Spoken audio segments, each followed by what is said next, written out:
মার্কা,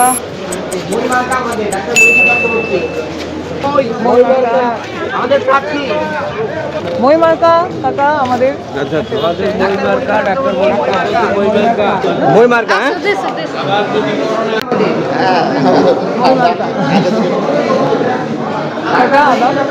মই মার্কা সমর্থন চাই,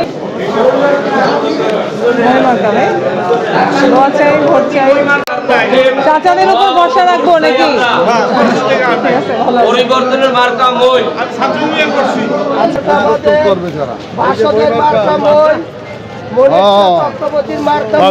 সবাই মিলে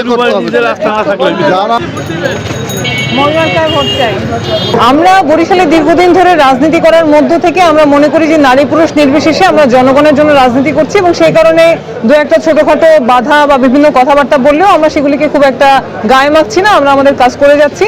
তবে আচরণবিধি লঙ্ঘনের প্রচুর ঘটনা ঘটছে, যেটা নিয়ে প্রশাসন একেবারেই ভূমিকা নিচ্ছে না, এটা নিয়ে আমরা কথা বলতে চাই। একমাত্র বাসদী গণতান্ত্রিক যুক্ত ফ্রন্টের মই মার্কার প্রার্থী আমরাই শুধুমাত্র আচরণবিধি মানছি, একজনও আচরণবিধি মানছেন না। প্রত্যেকে হচ্ছে প্যানাফ্লেক্সের ব্যানার বানিয়ে সেগুলি দেয়ালে টাঙাচ্ছেন, খুঁটিতে টাঙাচ্ছেন, যেটা পরিষ্কারভাবে নিষেধ করা হয়েছে। এবং আমরা দেখছি যে কলেজে গিয়ে তারা বাস উপহার দেওয়ার কথা বলে ভোট টানার চেষ্টা করছেন, যেটা আচরণবিধির পরিষ্কার লঙ্ঘন। এইগুলি নিয়ে যদি প্রশাসন ব্যবস্থা না নেয় তাহলে আগের বারের মতো নির্বাক প্রশাসন থাকবে কিনা।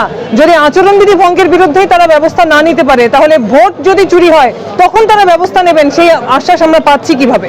আরেকটা বিষয় হচ্ছে যে নির্বাচিত হওয়ার আগেই গণপ্রতিনিধিরা, যারা জনপ্রতিনিধি হতে চান তারা যদি আইন না মানেন তাহলে নির্বাচিত হওয়ার পরে যে তারা আইন মানবেন, আইনের শাসন প্রতিষ্ঠা করবেন, সেই আশ্বাস তারা জনগণকে কিভাবে দেন? ফলে আমরা মনে করি আচরণবিধি ভঙ্গের ব্যাপারে প্রশাসনের অবিলম্বে ব্যবস্থা নেওয়া দরকার, সেটা আমরা দাবি জানাচ্ছি।